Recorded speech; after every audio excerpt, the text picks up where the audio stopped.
Hey guys, Coach Lemmon. I am going live for a Q&A.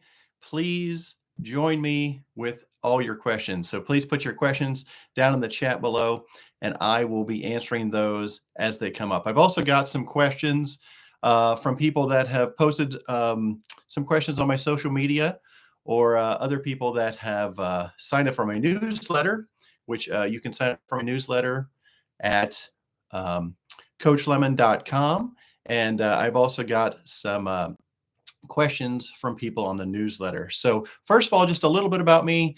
My name is Coach John Lemmon. I'm a mental performance golf coach. I've been doing this for about 4 or 5 years and do private coaching. I do one-on-one in person here in the Dayton and Cincinnati area. And also I do virtual lessons all across the world. And this is really exciting. I really wanted to do this Q&A to give my followers and students a chance for me to help them out with their golf game. So without any further ado, let's get started. Now, my first question is from SDG, and I got this question from my email, from my newsletter, and he said, my number one of many questions is inconsistency with driver off the tee. This is a great question. Lots of people have issues with this. So he goes on to say, my best hits are power fades about 225 to 240, that's a really good drive, but I'm just as likely to push it right with a slight slice. I'm also capable of pulling it left. Then for fun, I like to top it into the thick stuff just in front of the tee box. What am I doing wrong? Thank you. And thank you so much for this question. It's a great question.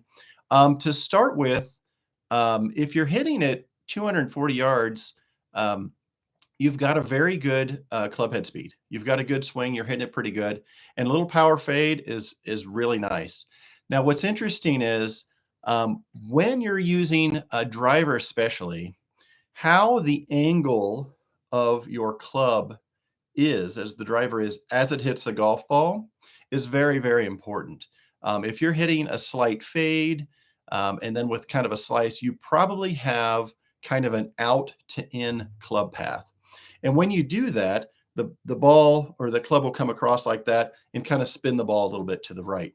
Now, the most important part, and I've been teaching a lot of my students this, is when you contact the ball, how square or what the angle of contact that the driver hits the ball at will make almost all the difference on where the ball is going to go. So if you've got a slight out to in path and you hit that ball with a very perfectly square club face, then you'll probably get that little power fade that you hit, where you hit it out, again, 240, you're hitting it a long way. You've probably got good club head speed in the 90s or maybe close to 100. So now when you'll hit that slice, or sometimes I'll hit a really big slice, and what happens is you've just got the driver face just a couple degrees open.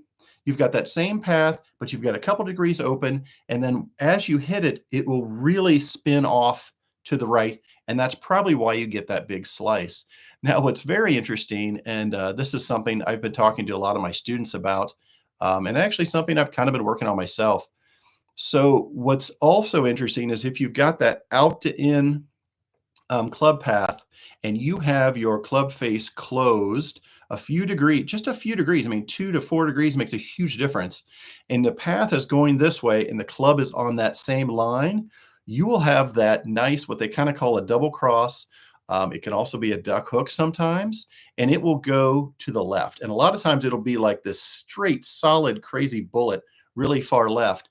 And what's interesting about it going left like that, because you're like, okay, I'm used to hitting a fade, maybe a slice if I miss it, then why is it going left? I must have messed my swing up. And really you didn't. It's basically you have the same swing, but you've got the face closed. I mean, if your face is on line with that out to in path, it's going to go dead straight. And if you've got it even more closed, it's going to go left. And so really there's not necessarily anything wrong with your swing. Now, obviously, if you want to send me a video or get a lesson, I can actually take a look and see what it is. But without actually looking at your swing, I think the most important thing to do is to get an idea of where the club face is and what degree that is. Is it flat? Is it open a few degrees? Is it closed a few degrees when you're hitting your drive? And to work on that, and this is something I've been working on with my students, is to be aware of where the club face is. And one of the great ways to do this, so next time you go to the range or it's cold up here, go to a simulator, try to specifically hit like a slice. So try to set up whether you have to open the club face in your grip before you swing and just try to purposefully hit a slice and purposefully hit the ball with the club face open and see where that goes. And then also the next thing is hit a couple of slices like that on purpose and kind of see where it goes. And then next, close the club face and see if you can hit a hook or that pull that you're hitting. And then obviously we want to hit it, try to hit it square. But by doing that and having that awareness of where the club face is, whether it's open, close, or square, is going to make a huge difference. And again, that's a very, very important part. I mean, really one of the most important parts of where the ball is going to go. And so if you work on that, your awareness, and you can do this with irons too. Like if you go out there and you try to hit a fade and then try to hit a hook and just kind of see where the club face is and kind of play with that. As a mental performance golf coach, I like to talk to my students about, I mean, I can definitely help you out with swing mechanics and things like that, but I focus on the mental side of the game. And I feel like the most important part when you're hitting a drive is just start to kind of think about and kind of feel that that club face is square at impact and kind of have that mindset. So when you go into your routine, set up, know where your target is, and just kind of like feel that club face square as it goes through, and just kind of, especially when you're practicing that, and that can definitely help you out. So, oh hey Lance, how you doing? Hi Coach. Hey buddy, what's going on, man? But that would be a good way to work on that and try to see if that helps. So, and again, without looking at your swing, it's a little tough to do that, but that should help you though, because where that club face and how the club face hits the ball is the huge, huge difference. I think it's something like if the club face is, depending on your club head speed, but if the club face is just 4 degrees open at impact, you're going to hit it 50 yards to the right with driver if you're hitting it decently. So that's a huge deal. Another thing is, if you're hitting a fade and then you hit a slice a few times, that's really not that bad. You're probably playing pretty good. I mean, if you're hitting it out 240, you're hitting a pretty good shot.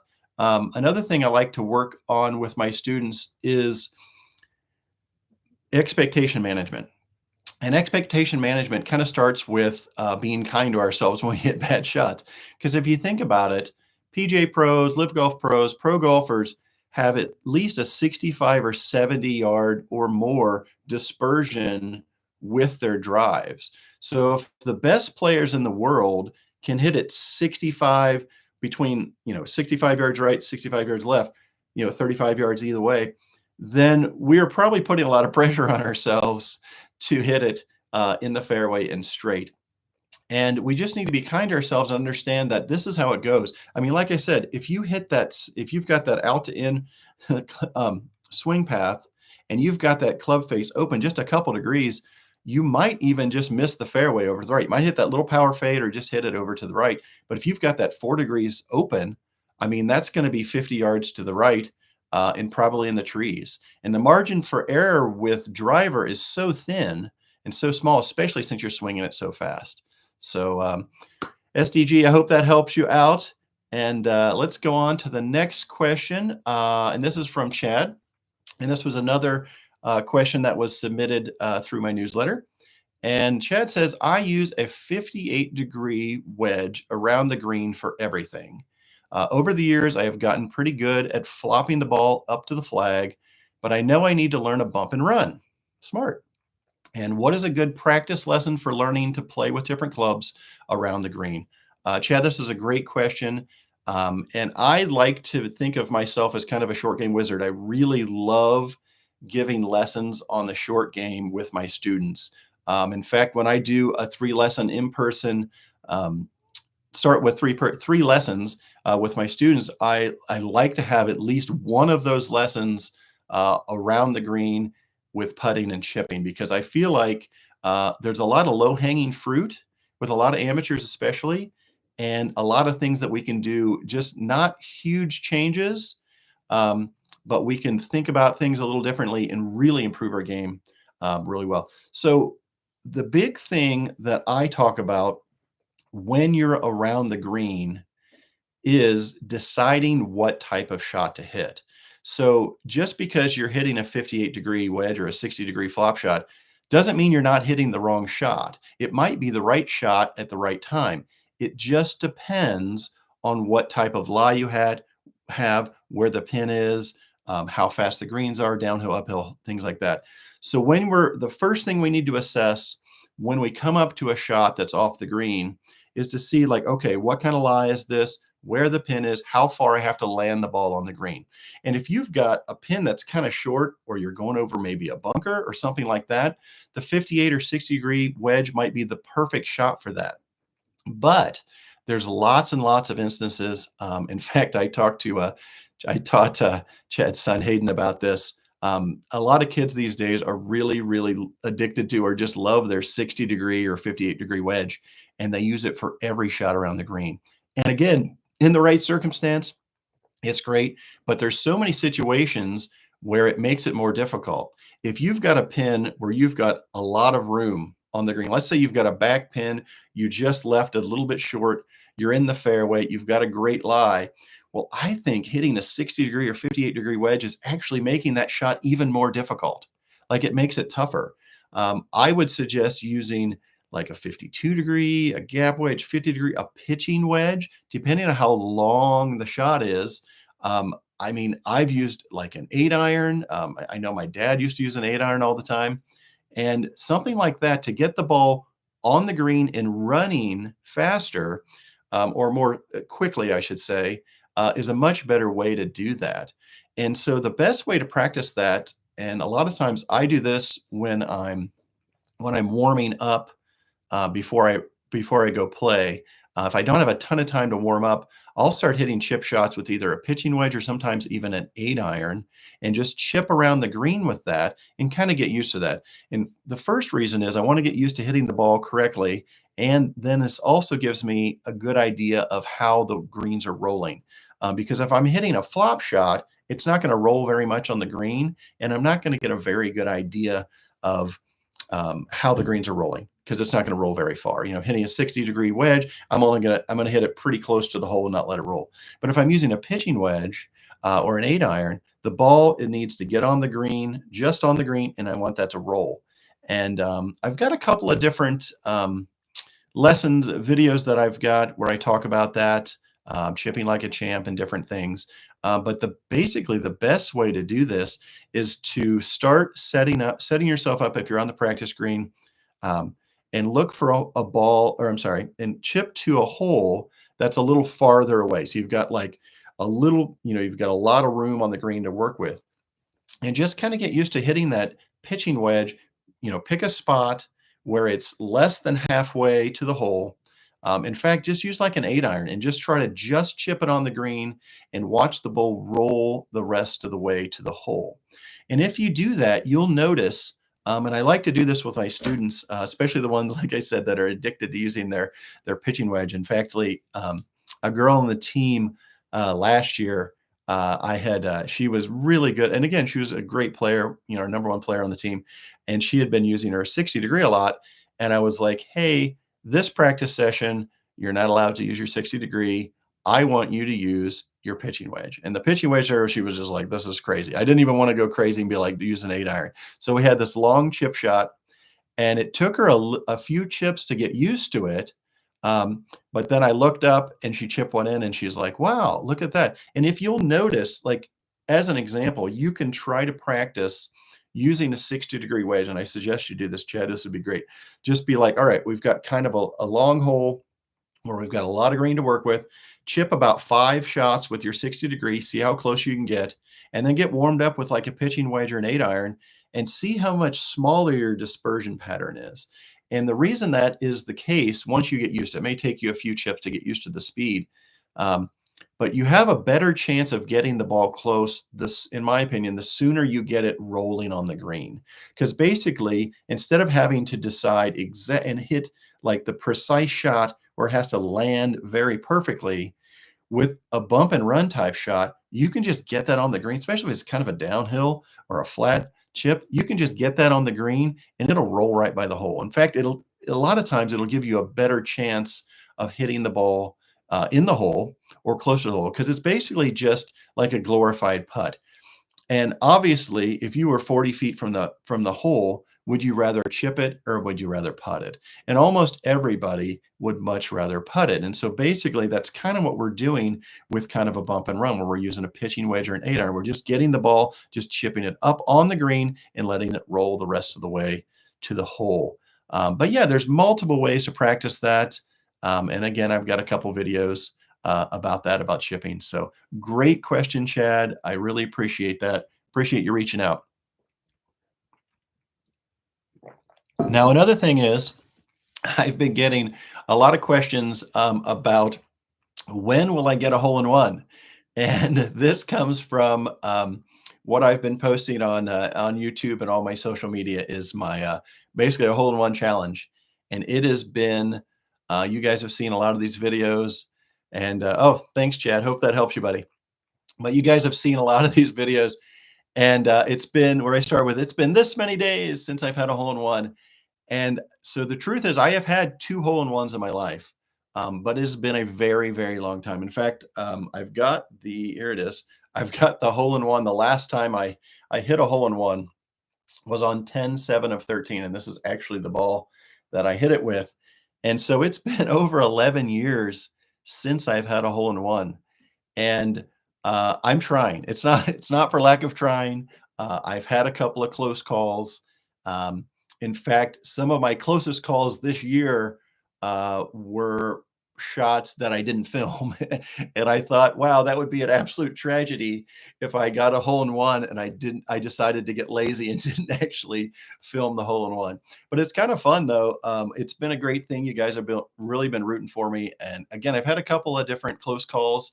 Right now, I'm releasing the 12 Days of Christmas hole in one challenge. And there's a chance if you guys subscribe or follow me there and comment, we can get you in a contest to win some Pro V1 golf balls too.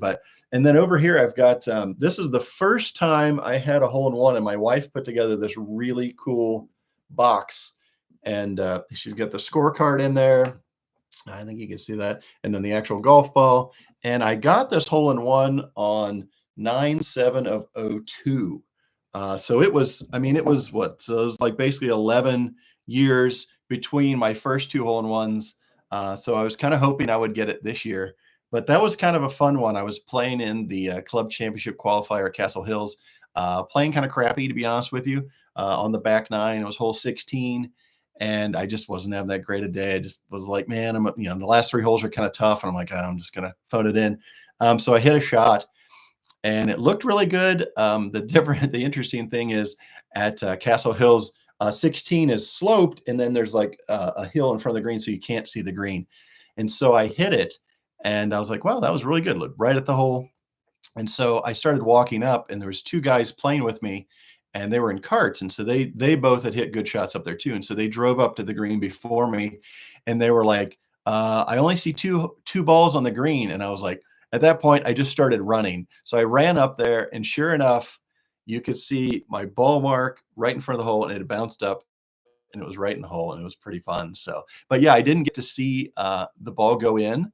My playing partner said when I hit it, he thought he heard it hit the pin and go in, but again, I don't know. But that was kind of fun. And then on the other one, on 10-7 at 13 at Community in Dayton, I was playing with my buddy, and it's kind of a funny story. Is I hit the shot, and as soon as I hit it, I said the word crap with an S, and I was like crap, and because I hit it super thin, and as soon as I hit it, I said something, and then I looked up, and I was like, just kidding. And sure enough, went right at the hole. And again, I couldn't see it go in because where the pin placement was, there was kind of a hill and it looked pretty good. And I was like, is that in? And I was kind of running around. In fact, I had gone first. And so I was pretty antsy. I'm like, I was about to run up and look at it, but I had to wait for my friend Rob to play. And so he hits a shot and I run up and sure enough, it was in the hole. But that was kind of fun. But yeah, I haven't been able to see either of the balls go in the hole for my hole in one. So I was hoping that this year I would get one. But we've got another month left. And again, I'm doing the 12 days of Christmas hole-in-one challenge. So check that out on all my socials and YouTube. So, all right. So yeah, we're doing our best for the hole-in-one, and we're getting close for that, guys. And I appreciate everybody rooting for me. So, all right. So the next question is, how can I make more putts? There was a couple questions about putting, and this is a very, very, very good question.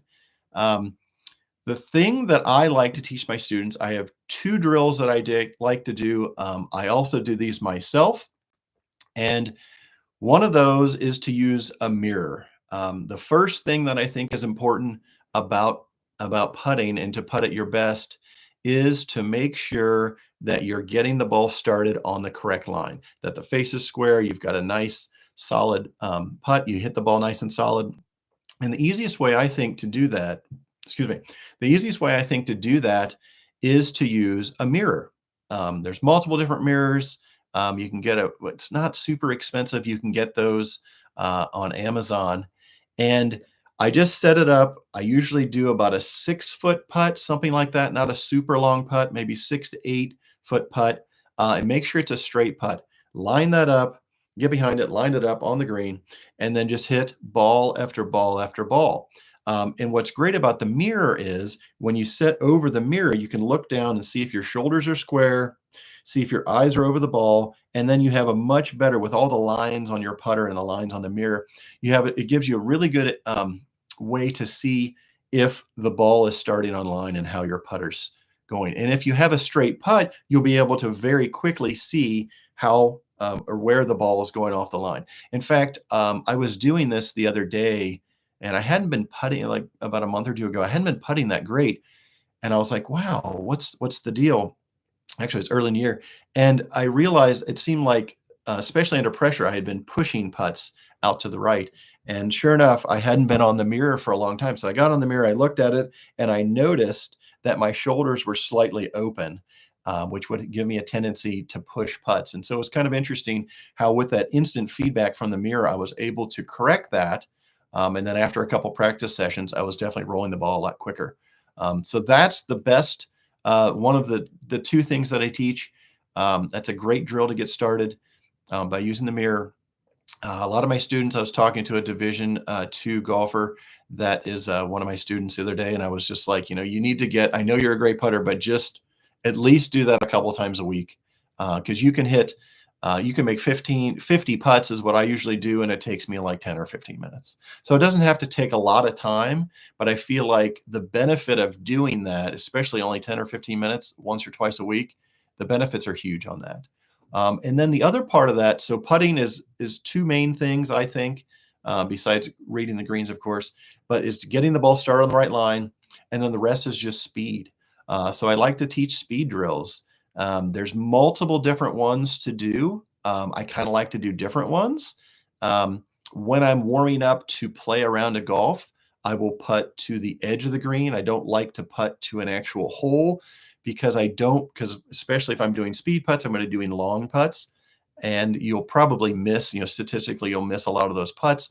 And I don't like to see a lot of putts being missed right before I go out and play. And so I will putt to the edge of the green.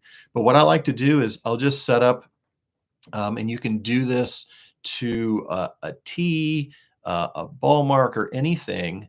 And I like to do that actually better than using a hole, because if you have the hole, you could hit a putt that's kind of that you hit a little too fast, that actually goes in, and you don't notice how far past it would have gone. But if you've got like a tee or something like that, you can really tell how far the speed is on that. And that's what we were trying to work on. So what I'll do is I'll just set myself up with a ball at like 10 feet, 15 feet, 20 feet, 25 feet, depending how big the practice green is. And then I'll putt one after the other and just kind of get used to the speed and see how close I can get to the tee or the mark or whatever it is. And then after that, what I'll like to do to really hone in the speed, because when you're when you're actually on the course, you have one chance to make the putt. And so what I'll do is I'll kind of vary that. I'll okay, so the first putt will be from 15 feet. The next putt will be from 30 feet. Then I'll go back down to 5 feet and 10 feet, and just kind of go back and forth. and vary that. But that's a pretty simple speed drill. Another one that's really good is to set up tees, and you do tees every like every 2 feet, and then set a line of balls behind it. And what you'll need to do is hit, um, or I'm sorry, you'll set the tee as a, or the ball like a hole as where you're trying to aim at, and then you'll set tees every 2 feet. And then what you'll do is you'll start with, you have 3 chances to hit the ball. You can also do this with a hole actually as well. So you have 3 chances to hit the ball in the hole. And then once you hit one in, you move back to the next one. So you're 2 feet away. Then you're 2 more feet away. And then you're 2 more feet away. And you just keep going back and back and back. And that will help with your speed as well. So that, again, those are my two favorite putting drills. I love getting on a mirror, and also speed drills. Any kind of speed drills I think are super important. And hey, we've got Dave here. He says, "Hey, Coach, Lefty Dave here from Cincy. Would you suggest or encourage anyone above 50 to possibly try to Monday qualify for a Champions Tour event?" Absolutely. Absolutely, Dave. Why would you not do that? How much fun is that? I think, yeah, absolutely. I hope those putting drills work, buddy. But yeah, absolutely. I'm actually, I know I look pretty young, but I'm actually 49. I'll be 50 coming up this year. And it's something on my bucket list. I want to get my game in shape, where I'm playing in some competitive tournaments and trying to qualify for things like that. But no, I think, Dave, that would be awesome. I think it would be an extremely good test of your mental game to see where you are mentally with your game. And then it would just be just so much fun to see where you are, because the way we play, like if I went out and play with Dave today and just we were goofing around, having a good time, we would shoot a score, play one way. But then, if we put ourselves into a tournament and played under those conditions, it's going to be a completely different situation. And so I just love doing that. Like I played in the club championship at Eaton Country Club last year, or this year, actually played last year as well. And the difference of having that pressure and how you play under pressure. And this was a match play tournament for the club championship. And when you're playing, every single shot counts, everything matters. It's really, really interesting the different pressure you have and that you put on yourself. I mean, it's all outside pressure, and it really, really, really will show you how strong your mental game is. So, but yeah, Dave, absolutely go try to qualify it. I know they've got like they have qualifiers for the Monday qualifiers now, which is kind of fun. Um, and yeah, anything like that, or a club championship or something. I mean, if you're playing halfway decent, or even if you're not, if just get in your club championship, you just try it out, just do something. It's just kind of fun. I mean, it's always interesting. I mean, you can go out there and shoot 95 when you shoot in the 80s, but it'll give you an idea of where your game is and what you need to work on, and really get those competitive juices flowing. And that's super fun. So hopefully that helps, Dave, and that'd be great, buddy. So, all right, next question. Let's see. I live in a northern climate and courses are closed. Welcome to the club. It's been very cold this week. What can I do to keep my game sharp during the winter? And this is a great question. And it kind of lines up with the question about the putting. And what I do, and I'll do this even when it's in the season. I'll do this when I'm watching football or something. I've got a putting mat in my garage, or I'll put it in the house, and I work on mirror putting. And I will putt. I get 5 balls, and I'll do 5 at a time. And sometimes I'll do it like if I'm watching golf or football or whatever it is, and I'll hit a few during the commercial.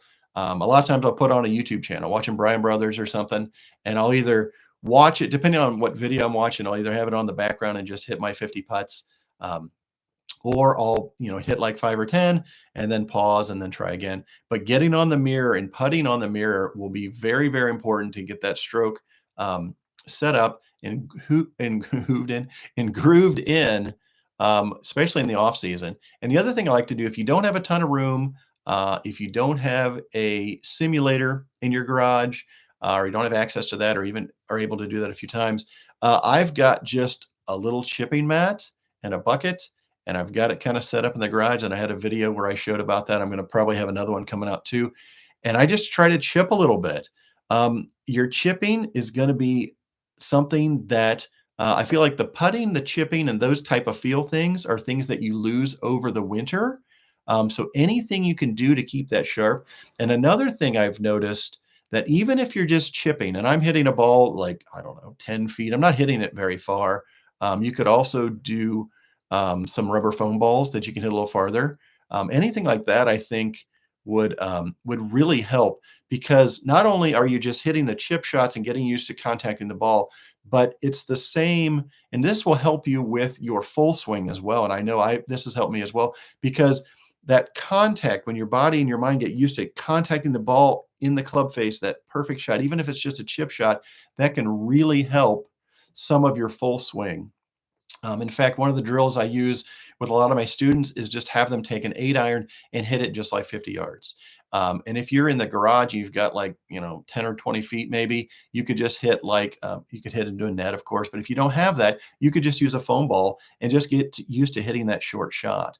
But what I'll do with my students, if they're having trouble contacting the ball or getting that ball first contact, I'll just have them hit like maybe 50-yard 8 irons and just hit that little chip shot and just bump it forward, and just get, basically we're working on the bottom of the swing where the ball contacts, or the club contacts the ball, and get that nice club or ball first contact.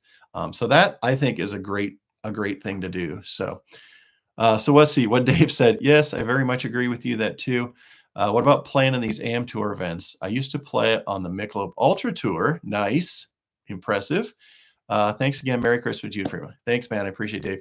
Yeah, I love stuff like that. I was going to play in some of the amateur stuff this year, um, which I have to pick which one. As a golf pro, I'm not actually an amateur, so there's certain things I can play in.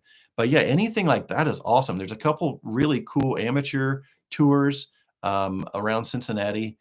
Anything like that, and the club championship, I'm telling you, like if you haven't played, obviously Dave has played in some things before like that, but if you have played, haven't played, if you've only played casually and you haven't played, I mean, even like joining a league where you're playing against somebody, or just like, there's usually at most private clubs and a lot of other clubs too, golf clubs, they'll have like a Sunday morning group of guys that go out and play, or girls, and play, and they'll play for some money, or play for skins or something like that. But getting into some of those games like that is really, really good way of working on your game, and then also just trying to see where you need to work on things. And like, again, any mental block that you have will come up pretty quick when you're putting yourself under pressure like that. So yeah, any of these AM tours are fun, club championships, anything you can do to really test yourself, and take your game to the next level is super fun. So, all right, let's see what else we have here.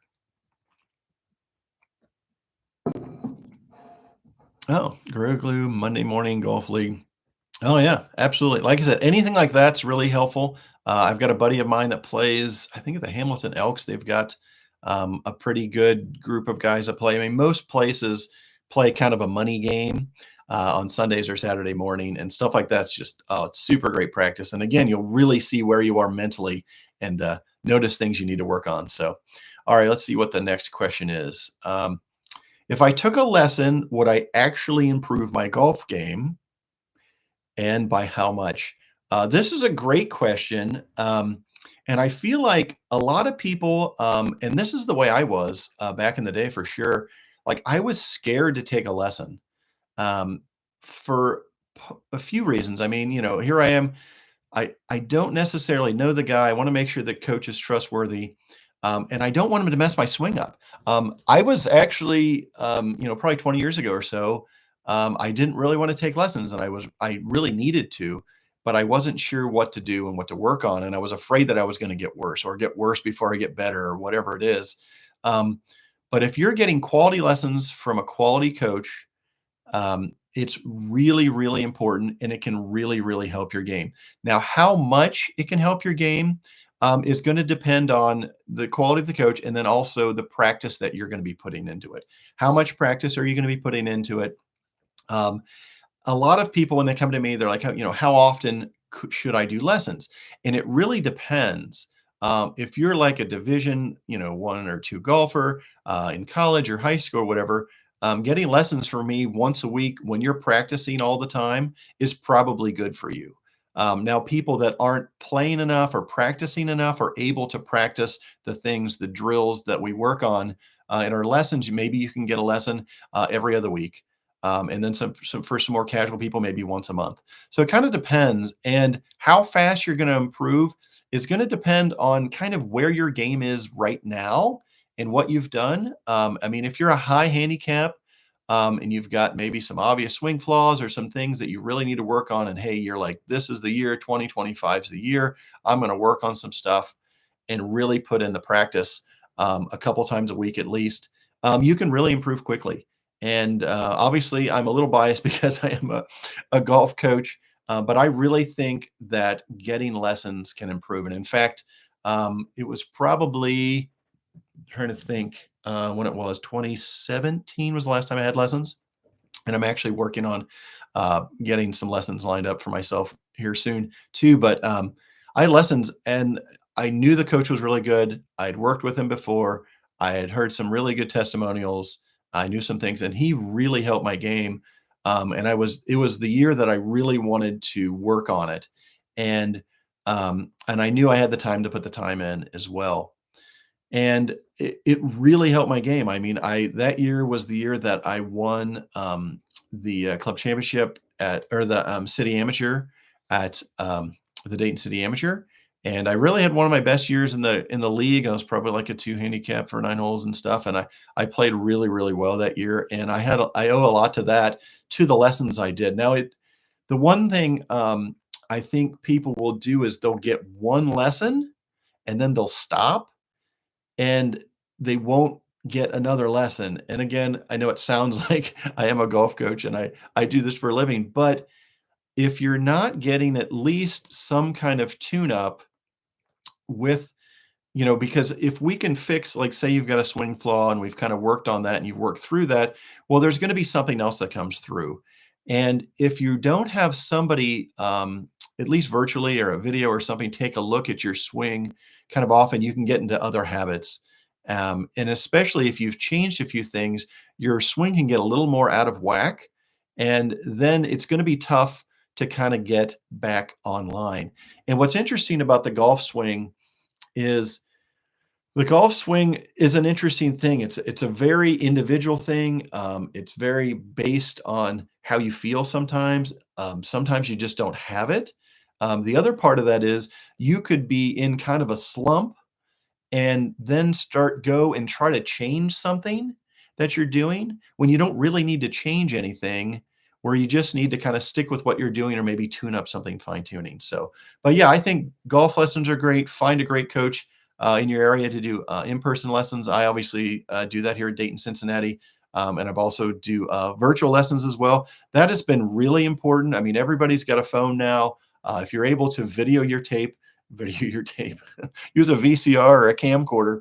If you're able to use your phone and video record yourself from the right angles, a coach can really help you and learn a lot. And I do a lot of my virtual lessons. We talk about, again, I'm a mental performance golf coach. We talk about the mental side of things. We talk about how you're practicing, what you're thinking about, how you're planning for a tournament, what you're doing, and other things like that. So I definitely think lessons can be important. So, and yeah, go to coachlemmon.com and book some lessons there. So, I do have Black Friday sale is going on. All my virtual lessons are half off, plus my in-person lessons are at a huge discount. So check that out at coachlemmon.com. All right. What is the next question? Let's see. How can I make driving range sessions more effective? And this is a great, great, great questions. And thanks, Chad. I appreciate it. Yeah, hope Hayden's doing good. I'm sure we'll get some lessons going here pretty soon. Um, but yeah, how can I make my driving range sessions more effective? This is a great question. I see this on the range all the time. And it's something I used to do in the past where you just go to the range and you just beat a bunch of balls and you're like, wow, I'm not even that much better. And then you leave and you're usually depressed because you're not hitting it any better than you did before. Um, the thing, the number one thing I think, if you're going to the range, is to have a plan. Now, there's a difference between going to the range having a couple beers, hanging out with his buddies, and just hitting some balls and having fun. That's totally fine. But if you're going to the range and you're going to try to work on improving your golf game, I think you need to have a plan.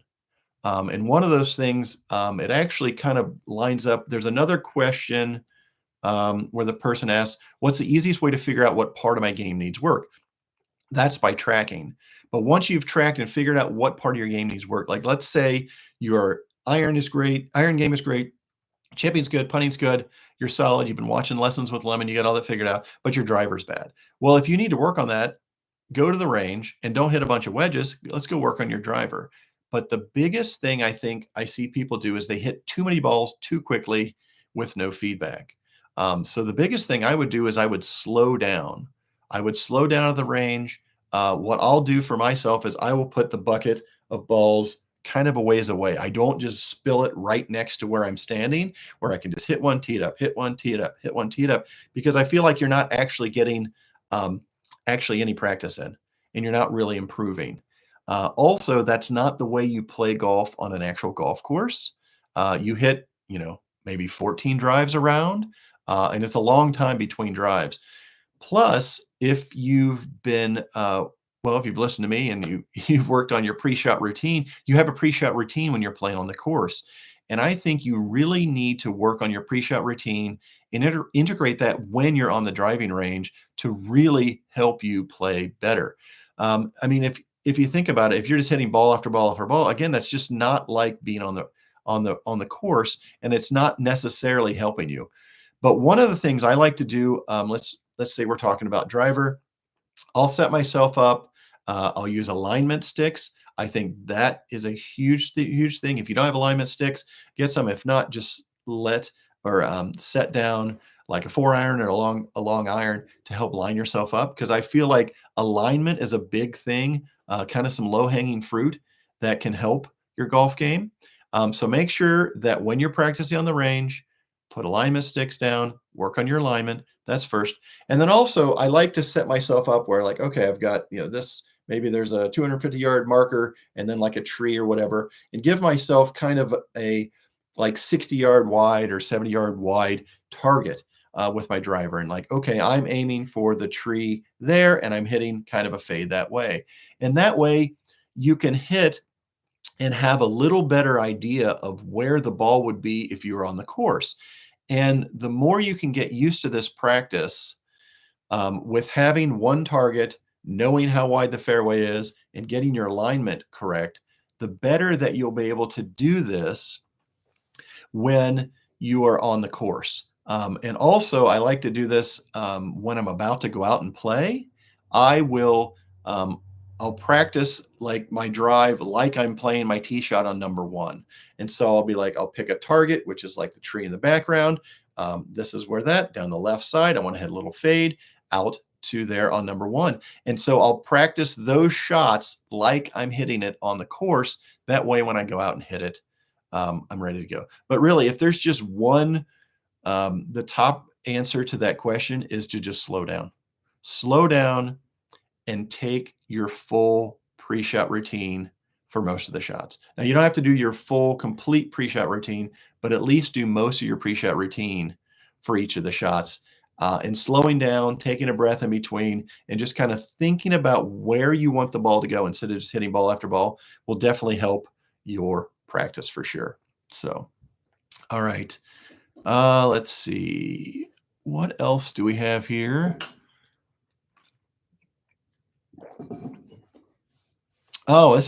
Great question.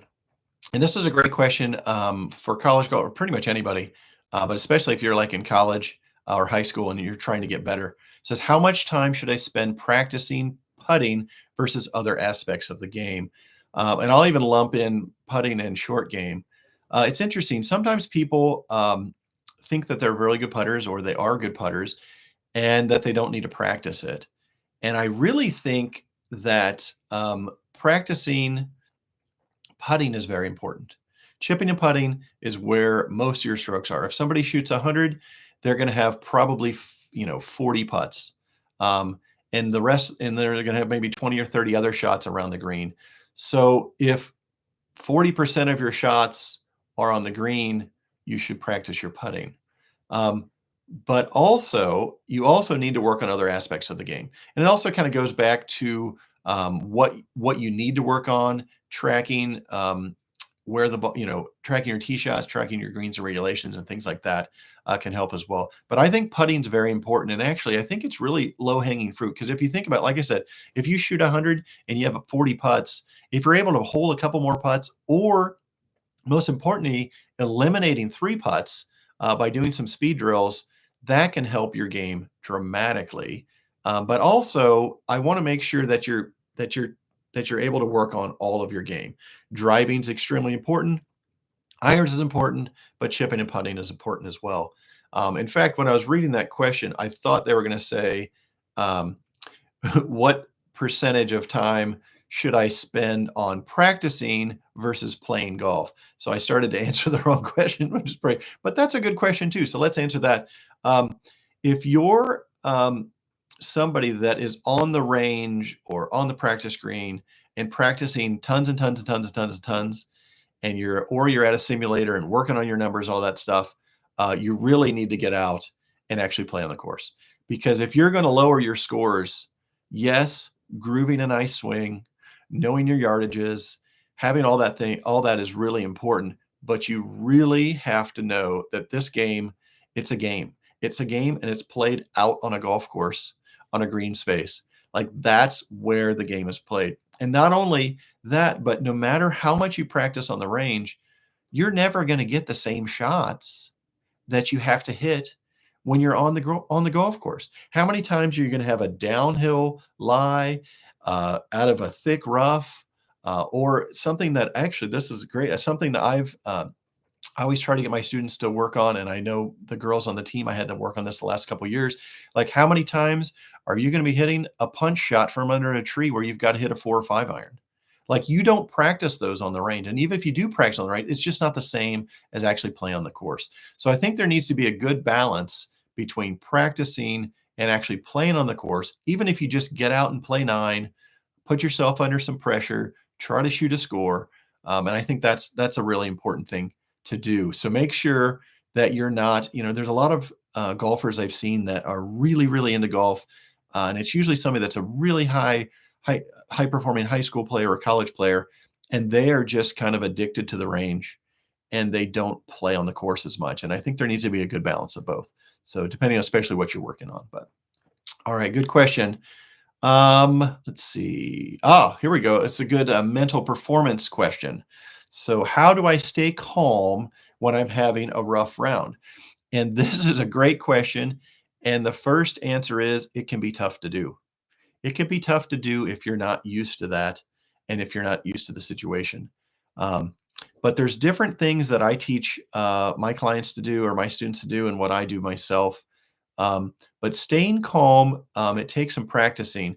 But one of the most important things I believe is to monitor your breathing. Make sure you're taking deep breaths. Make sure you're breathing. Make sure you're relaxing. Make sure you're trying to keep your stress level as low as possible. And I've had students, and actually some of the kids on the team when we were in the middle of a round, and I've done this myself, is to do some box breathing. And box breathing, if you don't know what it is, it's also called 4-4-4-4 breathing. And basically, box breathing is you breathe in for 4 seconds or for a count of four, you hold it for a count of four, you breathe out for a count of four, you hold that for a count of four, breathe in, and like that. And it's amazing how just doing this simple breathing exercise can really help your nervous system and help you regulate that and really calm down. So I think one of the biggest keys to staying calm, especially when you're having a rough round, is to work on your breathing and take some deep breaths. I did that a lot when I was playing the club championship for those 4 weeks, and I remember I was just like I could tell that it was just like I was really, really, really stressed. And I could look, I look at my watch and my heart rate. I'm like, why is my heart rate over 120? And I'm like, I'm just standing here. I'm not getting the exercise. But I just, in my mind, I had really built up this situation so much. And the breathing really, really helped me to calm down. And I think that was really important. But yeah, but how to stay calm when you're having a rough round. Um, First of all, is to work on things like get into your process, process over outcome, and work on your routines. Work on your pre-shot routine, and just kind of allow yourself to just picture the shot and get into the pre-shot routine. When things are going kind of sideways, it can be tough to get yourself back to where you are. But one of the other things I like to do is to try to just shake off bad shots. So if I've hit a bad shot, what I like to do is I'll take a deep breath. I'll do something physical, whether I clap my hands, snap my fingers, and a lot of times I'll just kind of slap my leg or slap my glove on my leg. Take a deep breath, and I'll just say on to the next. And that really, really helps me focus on the next shot, because no matter what, I mean, the other part of this is not to focus on the fact that you're having a rough round, because what you've done in the past and what you've done up that point doesn't matter. It doesn't even matter if you hit you hit two tee shots out of bounds and you have to hit a tee shot now. Like, it doesn't matter. None of that matters. The only thing that matters is what you're doing in the moment and the shot you're hitting right there. And anything you can do to get yourself back in the moment. And that's why I like to take the deep breath, kind of slap my leg, clap my hands, say a mantra, something like on to the next, and really focus on the next shot. Another thing that's interesting, and usually when you're having a rough round, you're not having any fun. And I think enjoying what you're doing, trying to focus on having fun.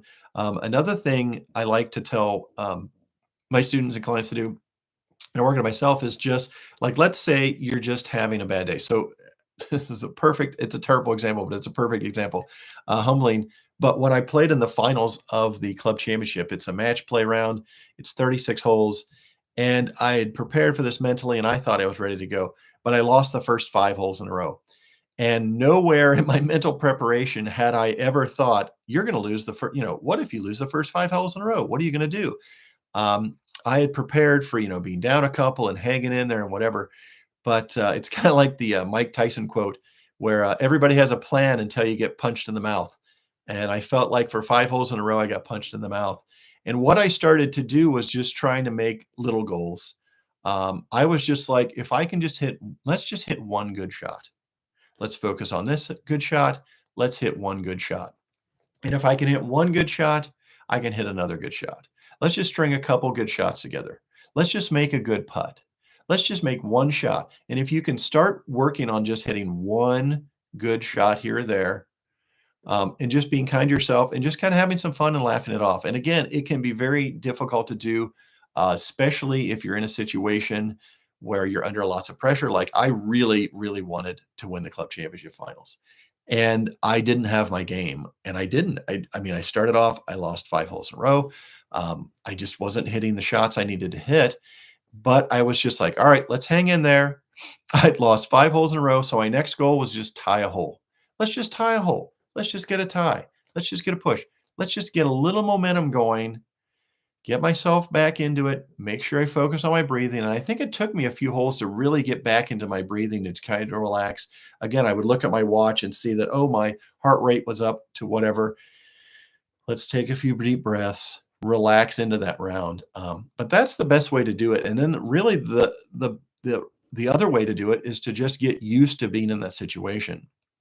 I guarantee if I'm able to make it to the finals of the club championship next year, I will be so much more prepared than I was last year, because I had been in that situation before. But try to have fun. Again, I mean, also be kind to yourself. Golf can be difficult. Um, you don't always hit good shots, and sometimes you don't have your game. And if you can just kind of have a little fun, focus on the moment on each shot, and kind of hang in there, um, a lot of times your round will turn around. And even especially if you, like as an example, I lost the first 5 holes in a row. Then I tied a couple, I won a couple, I got back down to 2 or 3 down. I mean, I had a chance. I kind of hit, I made quite a few birdies. Like, I had really righted the ship and really turned that around. I didn't end up winning, but I started to just kind of relax, hit some good shots, and just kind of enjoy what I was doing, out of after the initial shock of losing 5 holes in a row, and that seemed to help. But the breathing part of it is also very important. So hopefully that helps. All right, any other questions? Let's see in the chat. Do we have any questions in here? No. I think I answered all of those. And then, let's see, another question. I'm gonna take a couple more questions. We're almost, wow, almost on to an hour here. This is a great question, and this kind of goes along with the mental part of the game. How do I choose the right club for each shot? That is a great, great question. And the more you play golf, the more you'll realize that each shot, each club selection is just kind of a guess. Um, we kind of guess. Like, as an example, for the hole in one competition, I'm doing this hole. It's about 105 yards. I think the tees are up a little bit.